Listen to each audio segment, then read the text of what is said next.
pasara mana yan?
Beginilah suasana Jepang yang kembali dilanda gempa bumi di awal tahun 2024. Lebih tepatnya di hari Senin tanggal 1 Januari 2024. Dikutip dari CCN, titik gempa berada di kedalaman 10 km dan terjadi pada pukul 16.10 waktu setempat. Gempa Jepang berkekuatan hingga sebesar 7,6 yang sebelumnya sebesar 7,4.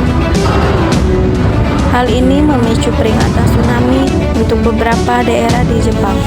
Jumlah korban tewas akibat gempa bumi dahsyat di Jepang bertambah menjadi 92 orang pada hari Jumat.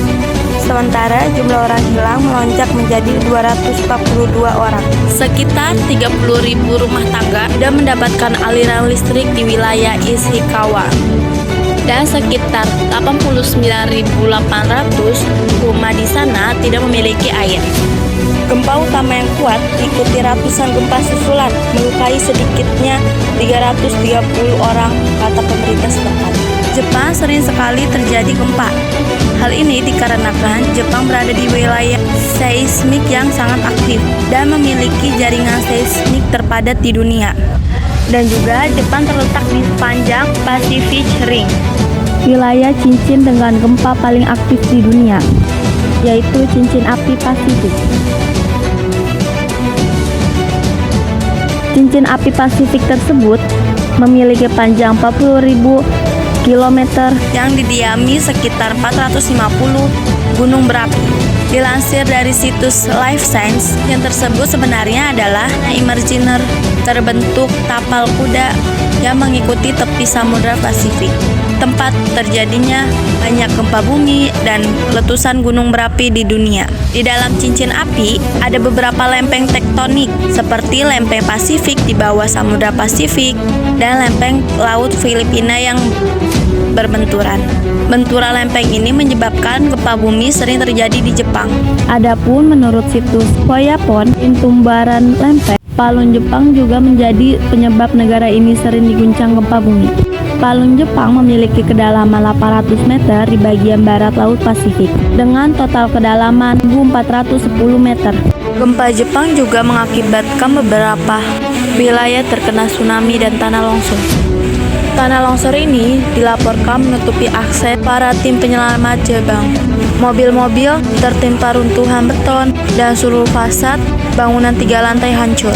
Seperti yang dituliskan AFP, yaitu ribuan tentara pemadam kebakaran dan polisi dari seluruh Jepang menyisir puing-puing rumah kayu yang runtuh dan bangunan komersial yang roboh untuk mencari tanda-tanda kehidupan. Sementara itu, dalam wawancara dengan CNBC Indonesia Rabu malam, seorang WNI yang tinggal di Ishikawa, Bambang Iriawan, menggambarkan bagaimana situasi pasca gempa. Menurut gempa susulan, mesin terus terjadi. Dia mengatakan makanan sudah diberikan meski lambat, namun air minum masih kurang. Listrik di sini belum dapat, air juga belum dapat.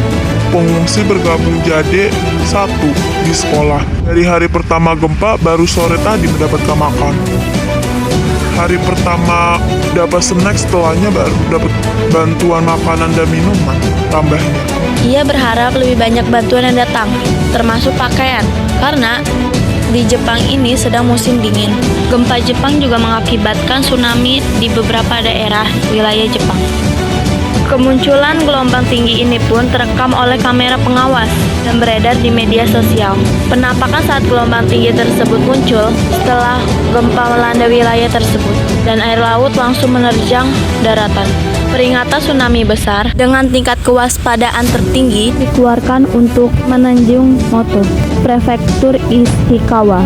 Peringatan tsunami ini mendesak masyarakat untuk segera meninggalkan daerah pesisir, dan peringatan tsunami tersebut diselingi oleh beberapa gempa susulan di Semenanjung Noto. Setelah gempa awal terbesar, gelombang setinggi lebih dari 1,2 meter mencapai pelabuhan Wajima di Semenanjung Noto di Ishikawa sekitar pukul 16.21 setempat.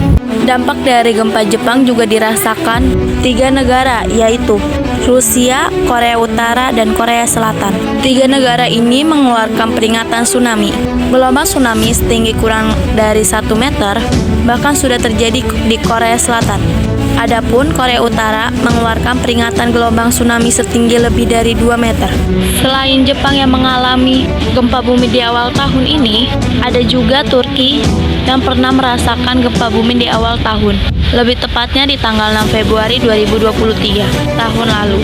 Turki ini juga dilanda gempa besar berkekuatan antara 7,5 sampai 7,8. Gempa itu mengakibatkan sekitar 46.000 orang tewas dan sekitar 230.000 orang bangunannya hancur. Meskipun kekuatan gempanya tak jauh berbeda, dampak bencana di Turki jauh lebih buruk dibanding Jepang.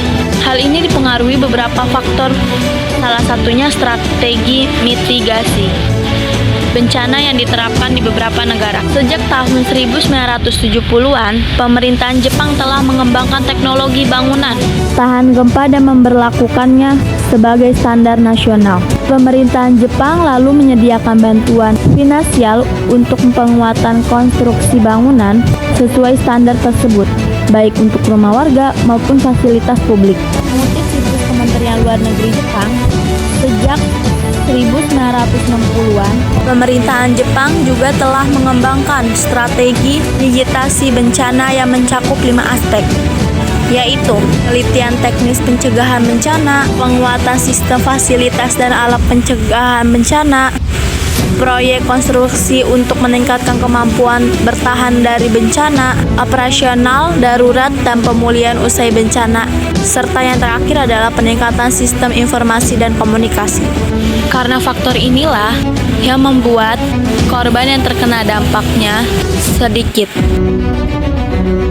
Dari situs Kompas.com, banyak orang yang mengklaim bahwa gempa Ishikawa sengaja dibuat manusia. Informasi yang salah dan palsu ini diposting di Twitter. Dapat sekitar 250.000 postingan mengenai potensi gempa buatan. Ini termasuk postingan yang menolak gagasan tersebut. Salah satunya postingan tersebut ditonton hampir 8,5 juta kali.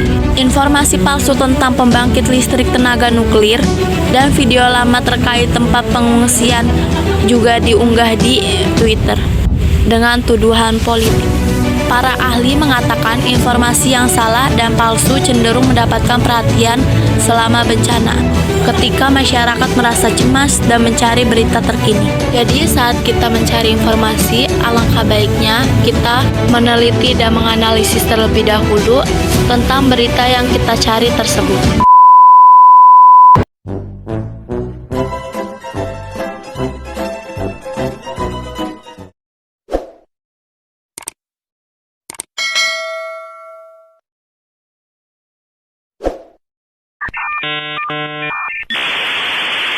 Saya wassalamualaikum bro.